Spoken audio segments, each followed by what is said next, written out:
signé Furax. 103e épisode.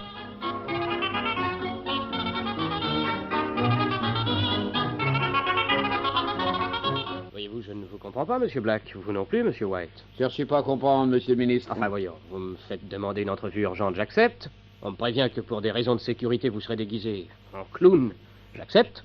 Je vous reçois avant tout le monde dans cet accoutrement insensé, et au moment où je vous demande ce que vous avez à dire, vous répondez rien, c'est trop tard. Avouez que c'est bizarre. Oui, monsieur le ministre, c'est bizarre. Tout est bizarre dans cette affaire. Vous venez de nous apprendre que monsieur Fouvreau était démissionnaire. C'est pas bizarre, ça? Rien que de très normal, raison de santé. La direction de la DDT est un poste écrasant, Fouvreau a besoin de se reposer, il m'a proposé sa démission, je l'accepte, c'est tout, quoi de bizarre. Ah oui, bien sûr. Mais nous, dans ce cas-là, nous n'avons plus rien à dire. Je n'insiste pas. Un ministre n'a jamais intérêt à poser trop de questions, nous avons suffisamment d'ennemis sur le dos. En ce cas, excusez notre démarche. Voilà. Au revoir, monsieur le ministre. Voilà. Au revoir, messieurs. Ah, j'oubliais. En partant, monsieur Fouvreau a laissé un pli pour vous. Hein? Pour nous? Oui. Tenez, voici. Oui, pardon. Messieurs Black and White déguisés en clown au bon soin de monsieur le ministre. Enfin, alors, vous lui aviez dit qu'on devait venir ici? Mais pas le moins du monde. Et comment l'a-t-il su? Monsieur Fouvreau était un grand policier. Nous le regrettons. Oui. Nous aussi. Oui. Allez, viens, Black. Ouais.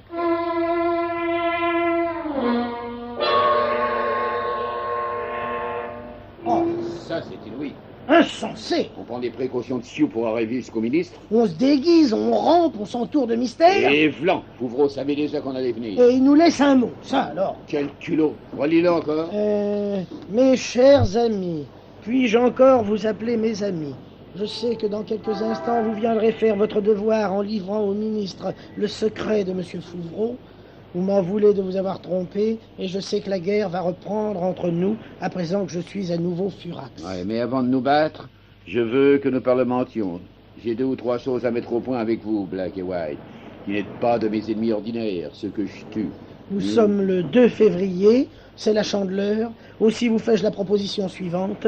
En sortant du ministère, dans la première rue à gauche, une voiture vous attendra dont les rideaux seront baissés. Montez-y, elle vous amènera à moi et nous mangerons ensemble les crêpes traditionnelles. Vous ne courez aucun danger, ma parole est engagée. Et je crois qu'entre nous, ça suffit encore. Bien à vous, je vous attends. Signé, votre ancien ennemi, Furax. Et votre ancien ami, Fouvreau. Qu'est-ce qu'on fait, Black? On y va, White, bien sûr.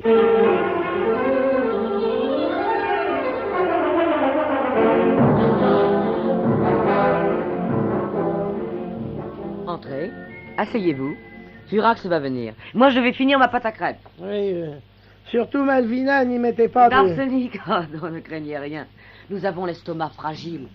Dis donc, White, mais où sommes-nous? Je peux pas te dire, la voiture avait les rideaux tirés. Oui, on dirait un manoir dans la région de l'Île-de-France. Oui, Hein? un peu vague. Qu'est-ce que ça peut vous faire, puisque je vous ferai raccompagner? Furax. Oh, ne me regardez pas comme ça. Du temps où j'étais Fouvreau, vous étiez toujours plutôt content de me voir, non? Furax. Comment on ne s'en est pas aperçu plus tôt? Regarde, White, les oreilles. Les oreilles n'ont pas changé. Mais non, et le nez, même transformé, on aurait dû s'en douter. Vous en seriez douté si vous aviez eu des doutes. Mais qui songerait à soupçonner le grand directeur de la DDT, le premier policier de France, d'être un Furax retapé par la chirurgie esthétique? On ne prête qu'aux pauvres quand il s'agit de mauvaises intentions, non? Mais, Furax, racontez-nous, voyons, comment vous avez pu... Passer de l'un à l'autre? Oui. Oh, ça n'a pas été sans mal. Et dans le fond, vous êtes de ceux qui m'ont le plus aidé. Nous? Oui.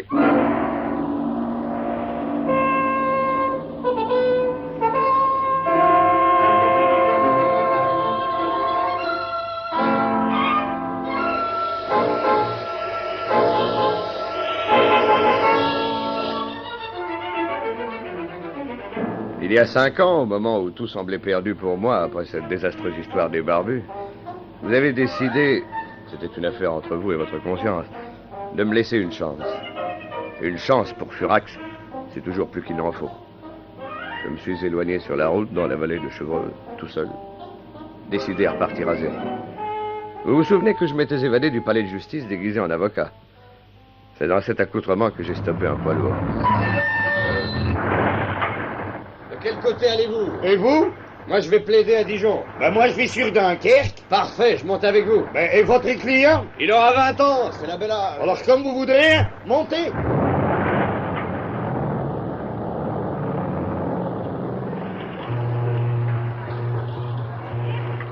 À Dunkerque, il y a des bateaux.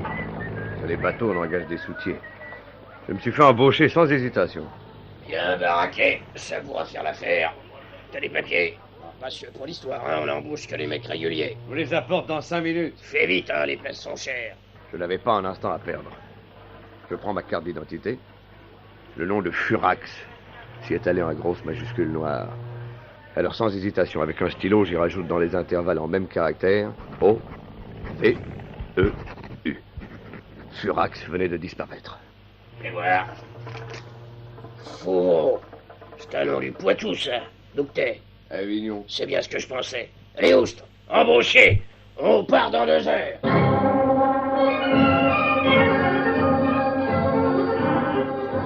L'Amérique du Sud. Pendant 2 mois, j'y ai fait tous les métiers. Cireur de souliers, porteur de piano, accordeur de participes, casseur de carreaux, sucreur de café.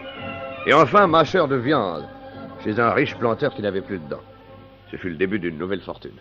Monsieur Fouvreau, je sens que je vais disparaître bientôt. 102 ans, c'est beaucoup, même pour un Brésilien qui a les moyens.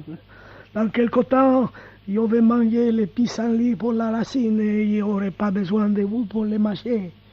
Voici un petit chèque. Faites ça en bon usage.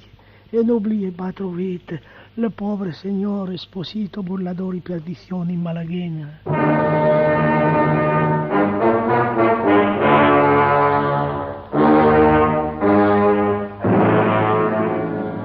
14 Cruzeros, plus de 20 millions en francs français. De quoi vivre une semaine aux États-Unis, le rêve. Je m'embarquai aussitôt en avion pour l'Autriche.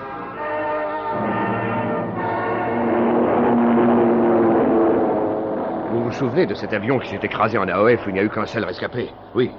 Eh ben, ça n'était pas celui-là. Non. Non, le mien s'est posé sans encombre à Vienne, ville exquise.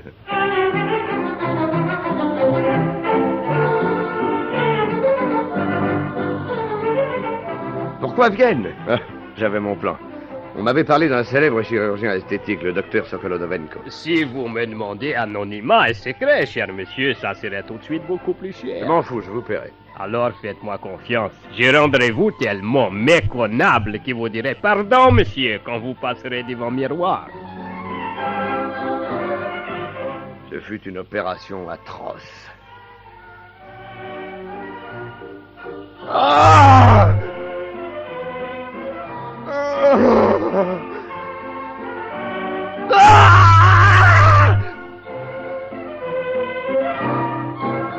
Mais un mois après, Furax n'existait plus. C'était déjà bien. Mais la chance allait me sourire une fois encore. Dans mon hôtel de Spouspouts Palace, un homme mystérieux descendit un jour. J'étais près de lui à la réception quand il arriva. Deuxième bureau. Vous avez une chambre? Oui, monsieur. Avec une sortie sur la rue? Oui, monsieur. C'est bon, donnez. Quel nom, monsieur? Fouvreau. F-O-U-V-R-E-A-U-X.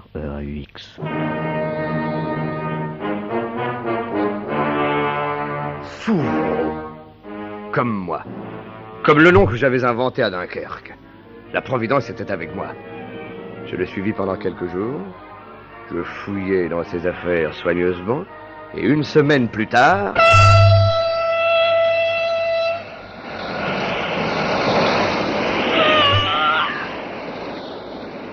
Un malencontreux accident terminait la carrière de ce Fouvreau-là. Un autre prit la place et se présenta à Paris au service du contre-espionnage. C'était moi. Et voilà. Elles sont prêtes, ces crêpes, Malvina? Voilà, Fufu. Dans cette carrière, les choses vont vite. Surtout quand on a de la cervelle. 6 mois plus tard, j'étais nommé à la direction d'un service encore balbutiant et dont j'ai fait la défense divisionnaire du territoire, signé Furax. Eh ben. À présent, malgré les efforts qu'il a faits, malgré tous ces imbéciles qu'il a été forcé de supprimer, tout ça a été anéanti. Fouvreau redevient Furax, toujours aussi ardent, toujours aussi génial. Et c'est pour ça que tu m'aimes, Malvina. Qu'est-ce que vous allez faire à présent, hein? Fuir, bien sûr. Toujours fuir, toujours recommencer. Et encore? Lutter. Lutter contre cette force aveugle et anonyme qui s'est attaquée au monument de France et qui a osé signer Furax. C'était pas vous. Je vous le jure. Et je vous le prouverai. Allez, qui tourne la première crêpe? Bon, ça porte bonheur, vous savez. Vous, monsieur Black? Vous, monsieur White? Non, donnez-la à Furax. Ouais. Si ça porte vraiment chance, ils vont en avoir besoin. D'accord. Attention, donne-moi la poêle. Oui. À la une. À la deux. À la trois. Bravo. Réussi, hein? C'est formidable. Du premier coup. Signé Furax. À suivre. C'était Signé Furax, 103e épisode. Avec Jean-Marie Amato dans le rôle de Furax, Maurice Viraud, Edith Fontaine, Claude Dasset, le ministre, Jeanne Dorival, Malvina, Laurence et Riesner. les auteurs. Mais de qui la mise en onde? Mais Pierre Arnaud de Châssis-Poulet, voyons. Signé Pierre Dac et Francis Blanche.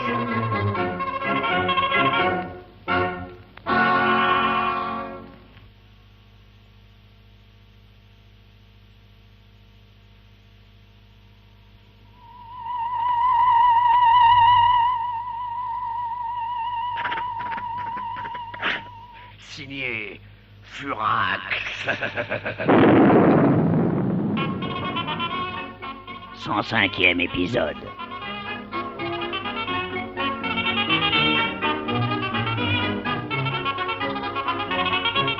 C'est là, Black? C'est là, White. Maison de réadaptation de Vaucresson Pommes Nouvelles. C'est curieux, ça, hein? Ouais, c'est la première fois que j'entends parler de ce genre d'établissement. Et pourtant, c'est ici que nous a convoqué notre vieil ami Socrate. T'as la lettre? Oui, attends, oui. Tiens, attends, là. Mes bons vieux, ça y est, je suis guéri, retapé en pleine forme. Je rentre dans le circuit de la façon la plus mirobolante. Je veux que vous soyez les premiers à le savoir. Venez me voir d'urgence à la clinique de réadaptation de Vaucresson Pommes Nouvelles. Je vous attends, votre revenant et néanmoins ami, commissaire Socrate. Eh ben, en somme, il n'y a plus à hésiter, hein? Entrons. Entrons.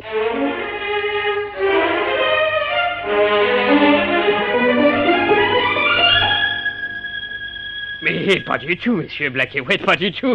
Le commissaire Socrate a exprimé le désir de vous voir, vous ne dérangez personne. Nous sommes au service de nos pensionnaires. Mais dites-moi, docteur, qu'est-ce que c'est exactement que cette maison de réadaptation de bœuf salade pomme purée? Vaucresson Pommes Nouvelles. Excusez-le, docteur, il se trompait de plat. Oui, je prenais le menu à 825. Eh ben, voilà un exemple. Vous êtes fatigué, surmené, déficient. Ah, soyez poli, Vous êtes hein? bientôt obligé d'entrer dans une maison de repos. Ah bah, traitez-nous tout de suite de Et cinglés. ce rythme de la vie moderne impose souvent les cures de repos. On se détend, on se relaxe, on oublie.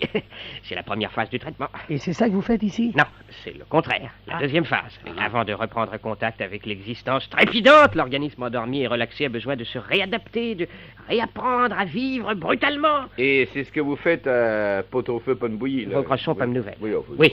Nous remettons nos pensionnaires en état de supporter à nouveau le rythme de la vie. Tenez, venez par ici.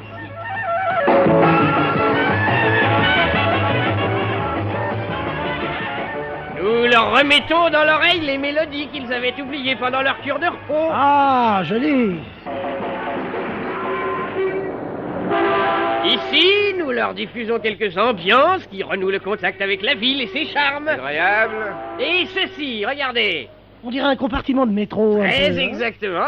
Nous mettons nos pensionnaires au milieu. Tenez, essayez. Ah oui, viens, Black, on va y aller. Ouais, allons-y. Voilà. J'appelle les figurants de service. Oh, mais doucement!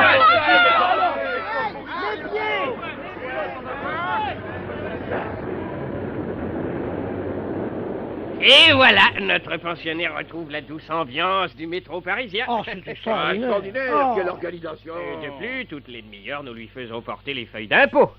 Vous voyez?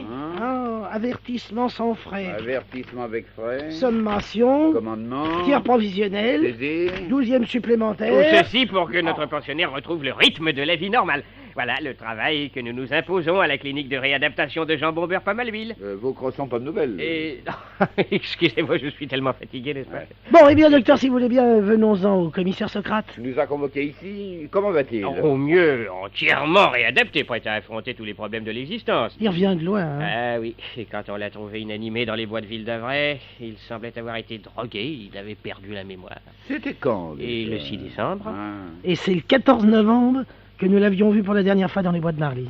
Il avait soi-disant découvert quelque chose de dangereux. On lui a tiré dessus avant qu'il ait pu nous le dire. Il a disparu dans les taillis et puis on l'a plus revu jusqu'au... 6 décembre. Qu'est-ce qui a pu se passer entre-temps? Mystère. Et vous n'avez aucune idée de ce qu'il avait découvert de si dangereux? Si, je crois que maintenant nous savons. Oui, mais comme entre-temps il l'a oublié, je pense qu'il est inutile. Vous êtes seul juge. Dites-moi, on peut le voir? Mais il vous attend. Vous êtes les premiers qu'il a voulu recevoir. Demain, il quitte notre établissement. Ah, Socrate est un vieil et fidèle ami. Et courageux, hein, Black? Ah, tu l'as dit, ouais. Eh bien, mais le voilà. Alors, je vous laisse, n'est-ce pas? Alors, mes deux vieilles fripouilles, hein, toujours fidèles au poste. Socrate. Ah, Black, White. On s'embrasse, Ah, oui, hein, on allez, s'embrasse, allez. Eh ben, dites donc, il s'en est passé du temps. Allez, oui. Et il s'en est passé des choses. Depuis le 14 novembre, dans les bois de Marly. Comment mais... Vous vous souvenez? Et bien sûr. Vous vous souvenez quand vous a tiré dessus pendant que vous alliez nous dire un secret? Et alors? Mais Socrate, vous vous souvenez de ce que vous alliez nous dire? Mais bien entendu. Mais comme j'avais déjà risqué de me faire descendre, j'ai préféré jouer les amnésiques. C'était plus prudent, hein? Mais ce secret?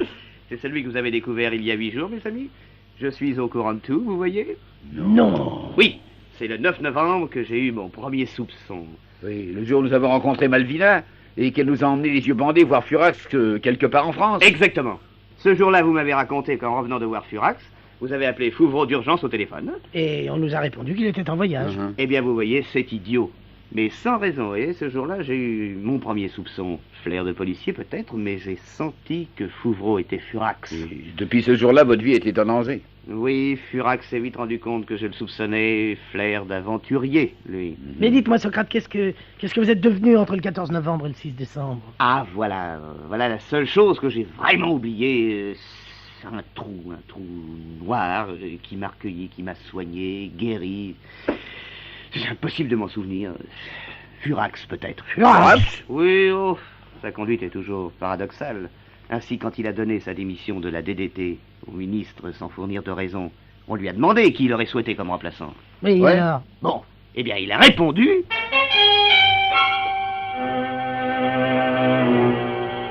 Monsieur le ministre, la place que j'occupe est unique en France. Elle réclame un homme d'une forte trempe et d'une rare intelligence. Je ne vois qu'un être capable de la reprendre avec peut-être même plus de doigté et de subtilité que je n'en avais. C'est le commissaire Socrate. Oui. Oui, monsieur le ministre. Le commissaire Socrate. Il a dit ça? Non, il a dit ça? Oui, mes amis, il a dit ça. Pourquoi? Quel mobile l'a poussé à me recommander pour un poste dont son intérêt devait précisément m'écarter? C'est un paradoxe Furax. Et qu'a dit le ministre? Monsieur le ministre a trouvé l'idée excellente. Et vous? Moi aussi. C'est-à-dire? C'est-à-dire, cher Black, cher White, que je prends demain la direction de la défense divisionnaire du territoire. Non! Non. Oui, Commissaire Socrate? il n'y a plus de commissaire Socrate. Je suis Jean-Jacques Socrate de la DDT. À suivre. C'était Signé Furax, 105e épisode, avec Jean-Marie Amato, Maurice Biraud, Édith Fontaine Claude Dasset, et les auteurs. et de qui a la mise en onde? Mais Pierre Arnaud de Châssy-Poulet, voyons. Signé Pierre Dac et Francis Blanche.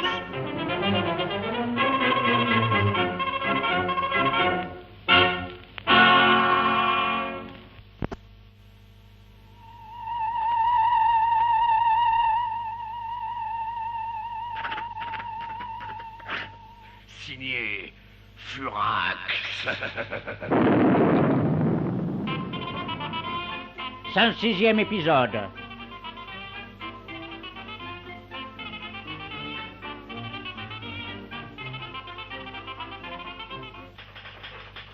Alors, ça y est. Oui, officiel, Fouvreau est parti. Ah, sans même nous dire adieu. Oh, mais tu sais, Fouvreau, c'était pas le genre mondain. Non, mais c'était quelqu'un. Hein. Ah, tu crois pas qu'on perd au change? Ça m'aurait difficile à dire. On verra. À la PJ, ils disent déjà qu'ils le regrettent. Ah, la PJ, la DDT, hein, c'est pas pareil. De qui vous parlez, les gars? Du commissaire Socrate, tiens. Ah, ouais, c'est vrai, le nouveau. Et où il est? En train de s'installer.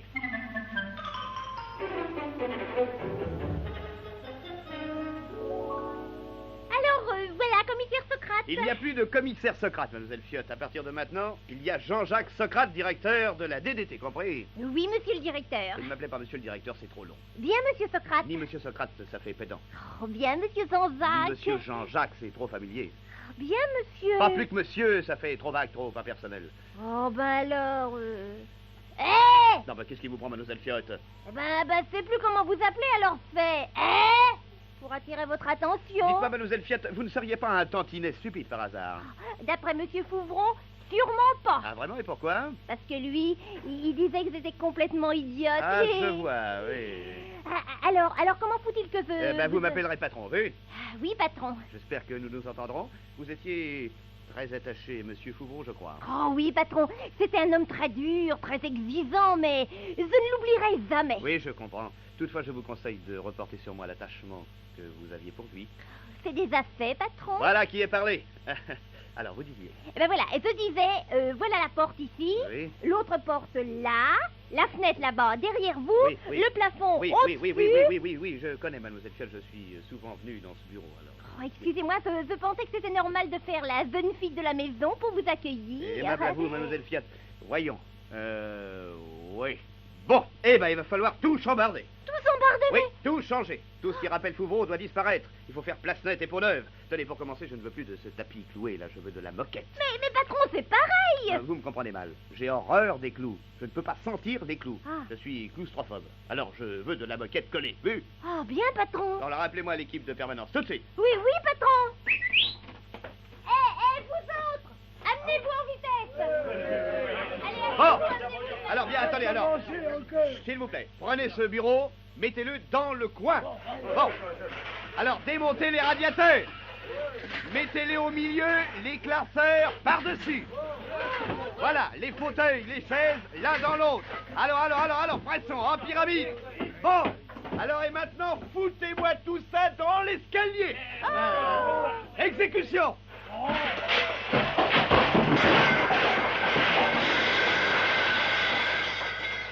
Bon. Ah. On commence à y voir un peu plus clair. Oh, regardez-moi ça, tout est sombre, triste, austère. Je veux que tout soit gai, lumineux, accueillant. La DDT ne doit pas avoir un visage rébarbatif. Et ces téléphones, mademoiselle Fiotte, comment sont-ils, ces téléphones? Ben, ils sont noirs, patron. Je ne vous le fais pas dire. Noir. Comment voulez-vous avoir des communications optimistes avec ça? Y a-t-il des peintres parmi vous? Oui, il y a des peintres. Bon, alors peignez-moi ces appareils en rose. Là, les murs en vert amande, le plafond en bleu pastel. Alors, avec ce saute. Et ces tableaux? Non mais enfin, regardez-moi ces tableaux, mademoiselle Fiotte. Oui. Qu'est-ce qu'ils représentent, là, ces tableaux? Des allégories, patron. Oui, je suis allégorophobe, alors qu'on les décroche très vite. Bon. Mademoiselle Fiotte, vous me ferez à leur place des portraits de Lolo Brigida, de Brigitte Bardot, de Pierre Poujade avec sa veste sous le bras. Alors, ça traîne, là, alors. Arrachez-moi les tentures en velours, là, c'est rideau. Hein? Je veux du nylon, du tergal, de la mousseline, du transparent, du mousseux. Il faut qu'on se sente en confiance ici, qu'on se détende. Bon. Bien, écoutez, ça va, les gars, ça va. Vous finirez le boulot ce soir sous la surveillance de ma secrétaire. Allez. Faire des heures supplémentaires, ça. On verra ça. Allez, circulez maintenant. Bon. Ah, je ne suis pas mécontent de moi.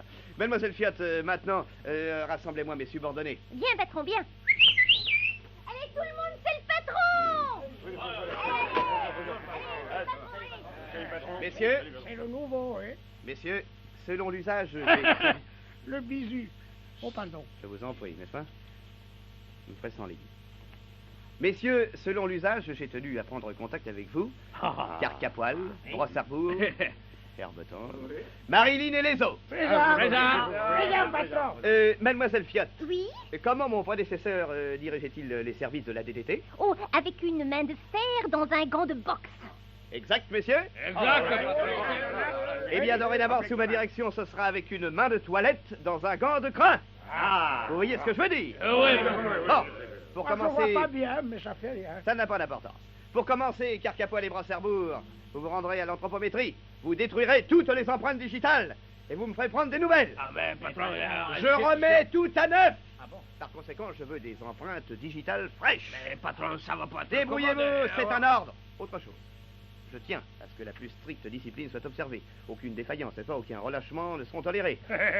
Je serai également intraitable sur le chapitre des marques extérieures de respect. Carcapoil, Brosserbourg et Marilyn. En votre qualité d'officier de police de première classe, quand vous vous présenterez à moi, vous ferez 3 génuflexions à 2 secondes d'intervalle. Et nous? Attendez, alors les autres claqueront les talons et lèveront les genoux à la hauteur du menton. Voulez-vous essayer? Voilà, c'est très bien, vous avez de l'arthrite, vous, mon vieux. Bon, alors réformez pour l'instant. Bon, quant à vous, Herbetan, Oui. vous ferez la révérence, hein, mon vieux. Oh. J'espère que vous savez l'exécuter correctement. je crois, patron. Eh bien, faites voir, que je me rende compte. Oh oui, fais voir. Allez, Mélas, allez, Mélas. Ah, c'est pas mal, c'est pas mal. Il m'a poussé. C'est pas mal. Encore un petit peu de raideur dans l'inclination du buste. Alors vous me travaillerez ça, n'est-ce pas? Oui, patron. Hein, Herbetan? Je veux que ce soit parfait.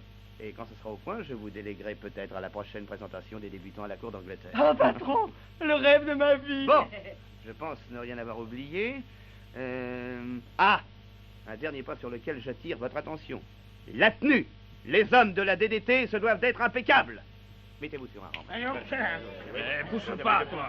Alors, messieurs, de la discipline. Tendez vos mains. Oh, mais dites donc, mais vous n'avez pas honte? Ces ongles en deuil? Vous vous présenterez désormais chaque samedi à 11h, dûment manucuré. Manucuré de ville ou manucuré de campagne? Silence! Silence! Tenez, prenez plutôt modèle sur Herbe Tendre. Lui, ses mains. Approchez, Herbe Tendre, faites voir vos mains.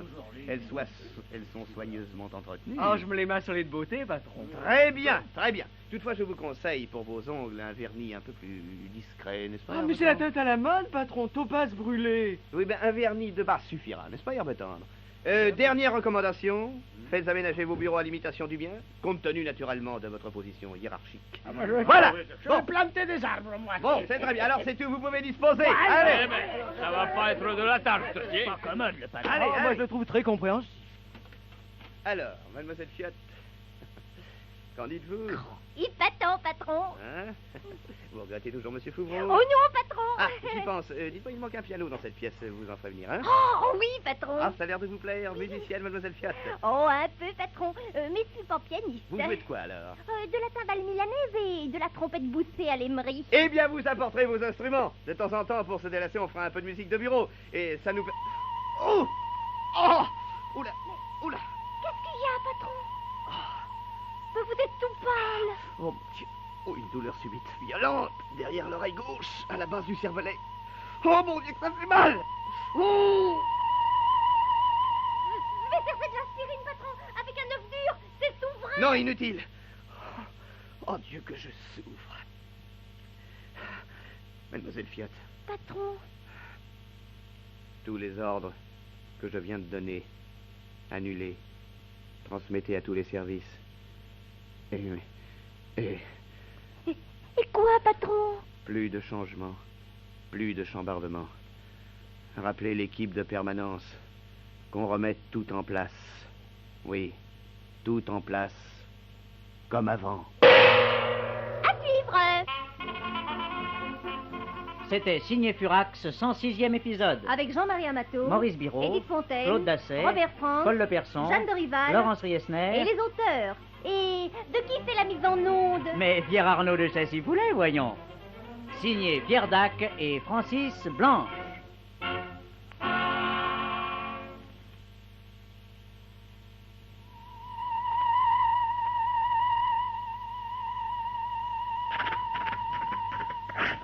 Signé Furax. 107e épisode.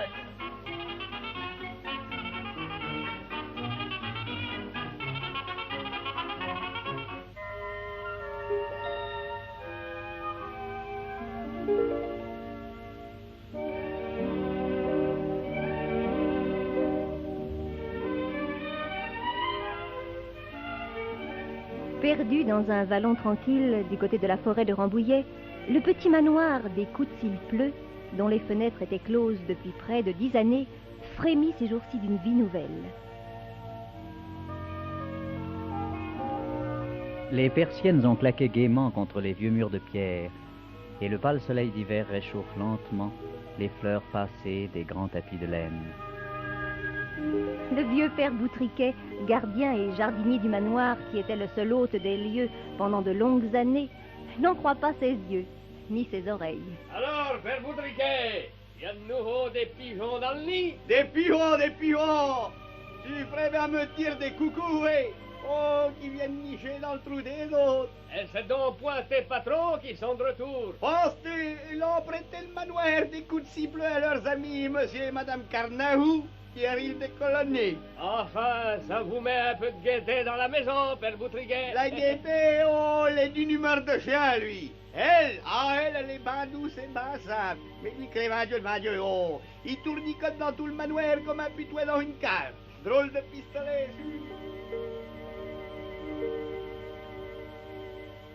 C'est pas possible, c'est pas possible, c'est pas possible, j'en peux plus. Allons, Fufu. Ne m'appelle pas comme ça. Ici, je ne suis pas Furax, je suis Carnajou. Si on m'avait dit que j'en serais réduit à porter ce nom ridicule. Mais c'est celui que je porte depuis ma naissance, Fufu. Eh bien, tu es ridicule depuis ta naissance. Et c'est pour ça que tu m'aimes, Malvina. Non, comme tu es nerveux, calme-toi. Je ne suis pas nerveux. Je suis toujours maître de moi. Je ne peux pas supporter cette inaction. Je suis fait pour organiser, construire, démolir, susciter, supprimer. Je suis fait pour défendre, attaquer, voler, tuer même. Je suis fait pour être Fouvreau, pour être Furax, pas pour être Carnajou. Non, Fufu, calme-toi. Alors calme-moi, joue-moi du piano. Mais Fufu, il n'y a pas de piano. Alors de l'art. Il n'y a pas de harpe. Mais qu'est-ce que c'est que cette patte? Bon sang de 20 000 chiens de bois, joue-moi de la musique, Malvina, j'ai besoin de penser en musique, joue mon petit joue. Mais de quoi, Fufu? Je ne sais pas, moi, du clairon, du trombone à coulis, du corps d'harmonie, de l'ophiclé, je joue du sous-bassophone ou du sax trombone, de l'hélicon ou de l'ocarina, de la flûte de pan, de la flûte de boum, de la flûte de pampan, du cric-crac, de la boum pampan, de la ridondée, de la pompe, je sais pas, moi,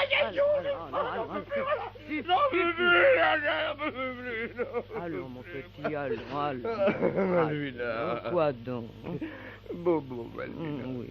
Bobo à ma tête. Ferme les yeux, mon Fufu. Attends, je vais te jouer du peigne. De quoi? Du peigne. Une petite feuille de papier de soie sur un peigne. Attends, voilà. Tiens, écoute, mon petit, écoute.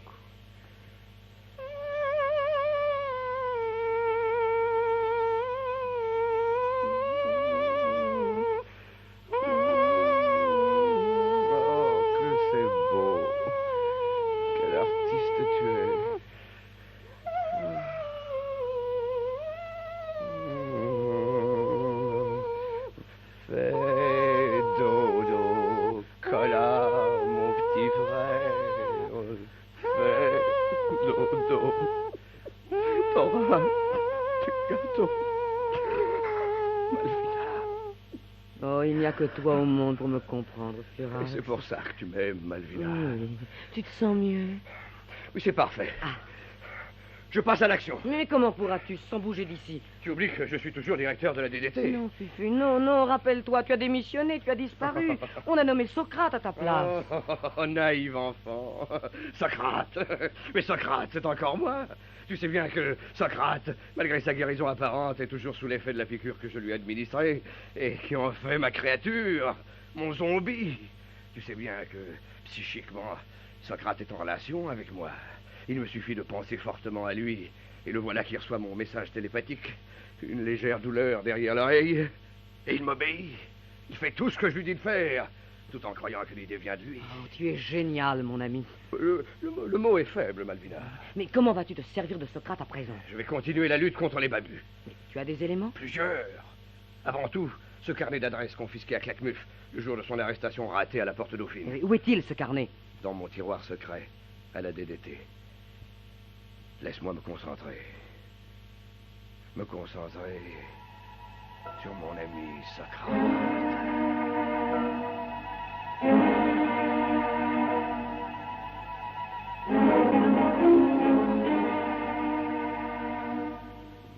mademoiselle Fiotte, on commence à s'habituer à son nouveau boss. Oh oui, patron. Allons, tant mieux. Je vous autorise à m'appeler Socrate, et même par mon prénom, Jean-Jacques. Oh, pourtant, vous m'avez dit de ne Oui, pas... je sais, mais je commence à vous connaître mieux. Enfin, certes, ce n'est pas vous qui avez inventé la pâte à astiquer les téléphériques, mais enfin, vous êtes une brave fille. Oh, merci, Jean-Jacques. Ajoutez quand même monsieur pour le principe. Bien sûr, monsieur, pour le principe. Oui. Bon. Et bon, alors, à présent, au travail, hein. Alors, voyons, nous sommes le combien aujourd'hui? Le 6. Le 6, par conséquent... Ça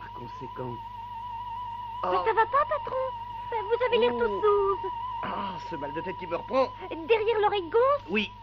C'est où, au juste, Là, cette voix? au niveau du deuxième ventricule, parallèlement à l'aqueduc de Silvius. On voit rien, patron. Ah, attendez, à part une petite rougeur. Ça bat? Oh oui, très violemment. Ça diminue, puis alors ça recommence. Oh, écoutez, vous devriez prendre de l'aspirine avec une banane. Laissez étrange douleur. On dirait... Quoi donc, patron? Ah, je ne sais pas, c'est indéfinissable. Ouh, ça augmente. Dites-moi, mademoiselle Fiotte. Oui. Il doit y avoir un tiroir secret dans ce bureau. Oui, patron, là, vous voyez, là, c'est écrit dessus. Tiroir secret et confidentiel. Ça s'ouvre comment? Il y a un mécanisme, attendez. Où ça? Attendez, que je me rappelle. Monsieur Fouvreau me l'a montré une fois pour que j'y touche jamais. Ça doit se trouver sous le téléphone. Attendez. Je ne vois rien. Forcément, c'est invisible, mais au tousser... Ah oui, cette petite aspérité. Oui, un bouton minuscule, ça doit être ça. Voilà. Voyons. Tiens. Un carnet. Bon sang, le carnet d'adresse de Claquemuf. Ah oui! Oh, monsieur Fouvreau m'en avait parlé pour me recommander d'oublier son existence. Je me souviens. Quand Claquemuf a été arrêté à la porte Dauphine, c'est tombé de sa poche. Oh, ça doit être intéressant. Je vais voir. À première vue, rien de particulièrement passionnant. Des numéros de téléphone. Le 11, c'est celui du régional. Le 13, les réclamations. Le 12, les renseignements. Ah! Odéon 84-0. Ça me dit quelque chose. Et c'est l'horloge parlante, patron. Ah oui. Oui. Le 18, c'est les pompiers. Opéra 97-93, c'est une agence de théâtre. Et tout le reste à l'avenant. Curieux tout de même, aucun nom, aucune adresse. Ah si. Tiens. C'est à peine lisible. Saturnin Clignapouf. Ça vous dit quelque chose, mademoiselle Fiotte? Oh non, patron. Sans intérêt, sûrement. Oh, ma tête! Oh, ça vous fait toujours mal? Ah, de plus en plus. Ça devient aigu. Lancinant. Qu'est-ce que ça peut bien être? Oh, c'est insupportable. Attendez, je vais vous dire, c'est de l'aspirine avec une carotte crue. C'est plus actif qu'avec une banane. Non, mademoiselle Fiotte, laissez. Oh, ça craque maintenant derrière l'oreille. Toujours. Oh, c'est à devenir fou. Oh, mon Dieu. Carcapole! Brossarbourg! Voilà, patron. Vous allez filer tout de suite. Bien, patron, on y va, Une seconde. Où allez-vous? On n'en sait rien, patron. Vous nous dites le filet, alors on file. Vous allez vous rendre de toute urgence 67 bis rue Gilles Coeur. Vous procéderez à l'arrestation du nommé Saturnin Clignapouf et vous me l'amenez immédiatement. On l'arrête sous quel motif, patron? Sous quel... J'en sais rien, arrêtez-le et amenez-le. C'est tout ce que je vous demande. Mais sous quel prétexte, patron? N'importe lequel. Celui que vous voudrez. Mais vous ne signez pas un mandat d'amener? Non, et puis quoi encore? Enfin, je vais vous signer un mandat carte, ça revient au même. Tenez, voilà. Mais pourtant, patron, c'est pas... Discutez par exécution, allez, faites vite. Mais en douceur, hein? Je ne veux pas avoir d'histoire. Bon, bien, patron. Ouf. Ah. Oh, ça va mieux. Oh, mais ça va vraiment très bien maintenant. À suivre.